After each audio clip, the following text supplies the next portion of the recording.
there. Good to have you along. And our good friend Corey Perlman now joins us because he is the owner of Impact Social Media. He's a keynote speaker. He's Mary's favorite guest by a lot. I'm not afraid to say that because I met Mary when she handled social media at our first festival that we played at. I noticed that she was the big fish in a crappy pond, so we took her out and made her a bigger fish in a crappier pond. So welcome. Not true.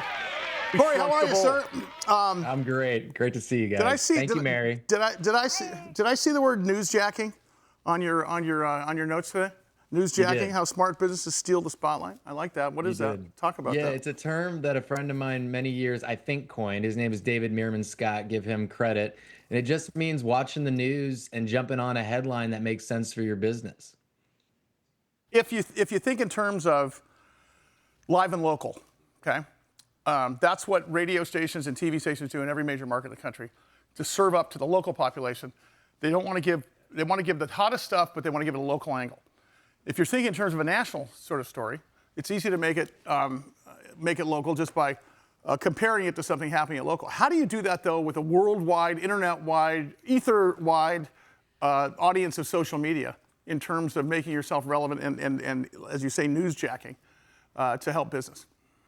Well, my short answer would be AI. I think AI can be used in this way a great deal. You can give it, something going on in the world and then ask it to help you localize it if you're a local business.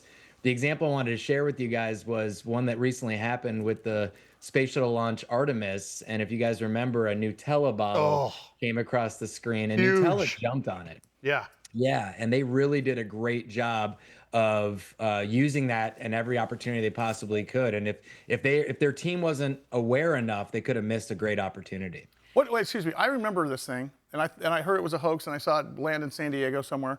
Oh, no, it happened. It happened. But what flew across the screen? I missed that. A jar of Nutella when they were weightless, and it just went, like, oh, hey, look, because everything else is kind of floating around in the capsule. And couldn't have a Sullivan sticker, could they? What the? They jumped on it. Corey, it seems like, because I know, there's teams, social media teams, like you were mentioning, and back in the day, I would say 10 years ago, before AI, there was people, I used to do this, monitoring Twitter before it was X, or, monitoring Instagram to have keywords that pop up that relate to your industry so that you could jump on something that made sense with your brand.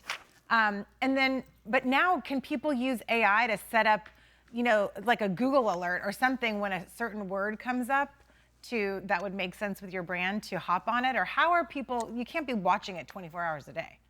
Yeah, I still think actually Google Alerts are a great thing to do for small businesses to stay on top of it. I'm not sure AI, you could probably set up some type of AI bot to email you when certain things pop up, but Google Alerts are still very relevant.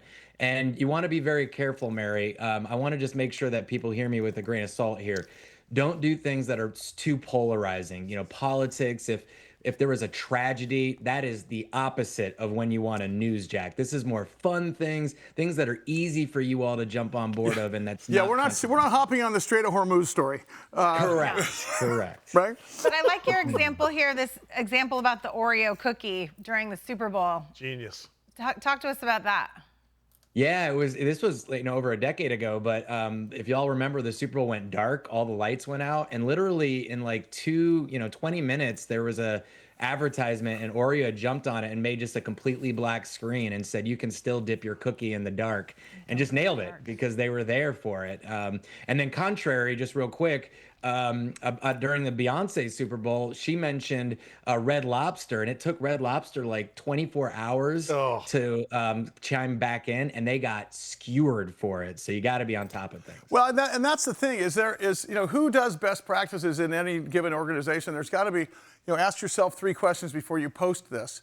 Right? Correct. I mean, and I think a lot of that's missing sometimes because someone's trying to be glib or someone's trying to be cute, and then suddenly it goes horribly wrong. Now, if you're talking about newsjacking, or you're talking about events that let's go way back. What about the wardrobe mishap back in the Super Bowl 15 years ago? Janet Jackson. That could go either way, man. I mean, absolutely. Victoria's Secret could come out and do an ad about it, which would work, and then a tassel company.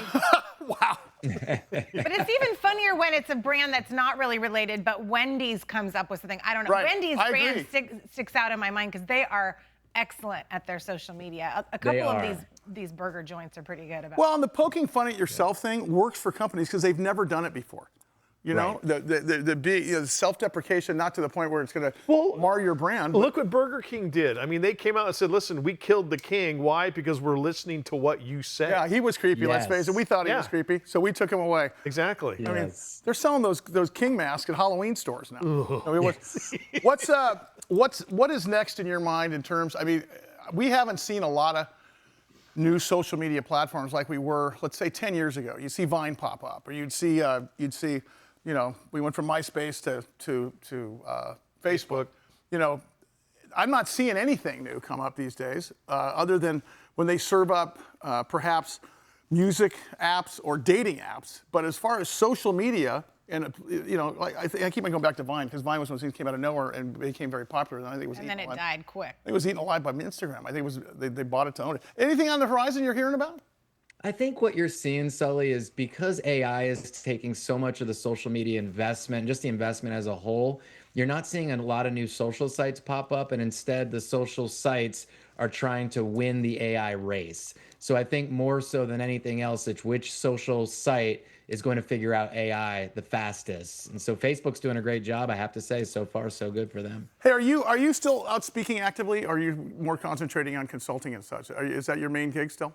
Oh yeah, I mean, I do. I still got, you know, some smallish kids, you know, but I'll be out in San Diego before the end of the year, so I'm going to come see you guys. We got to come in the studio here, and we figure out a private event for Corey to come in here and teach some local. Hey, Corey, do you ever have to do crisis management? I mean, do you ever get calls in the middle of like, oh God, this got posted, what should we do other than take it down?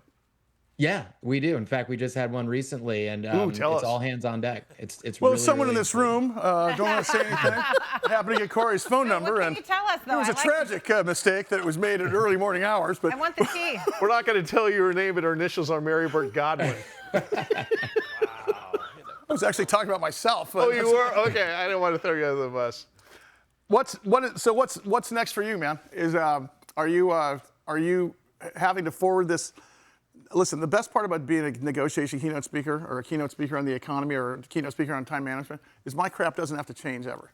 Your stuff has to change every week. Mine's changing all the time. I mean, are you still talking about this? Well, you know, Sully, I'm gonna give you a shout out back, man. You keep me on my toes, you know. So this show has enabled me to really stay up with the trends, and so what I talk about on your show is I go out on the road and talk about it on stages. So that's good. Well, I mean, because we're trying to ask, because we're fish when it comes to this stuff. I mean, Mary's a pro at it, but I'm still kind of trying to figure out how not to post on Instacart. But it does change all the time, so it is important to stay up on it and to talk it out and see what works and doesn't work. And you kind of got to try things, right, Corey? You do. Yeah, Corey, like what I just heard was you owe us some royalties, my friend. I owe you some royalties. At least a couple beers. There you go. Corey Perlman, social media keynote speaker. He's the owner of Impact Social Media Incorporated. Corey Perlman, Perlman.com, impactsocialmedia.com.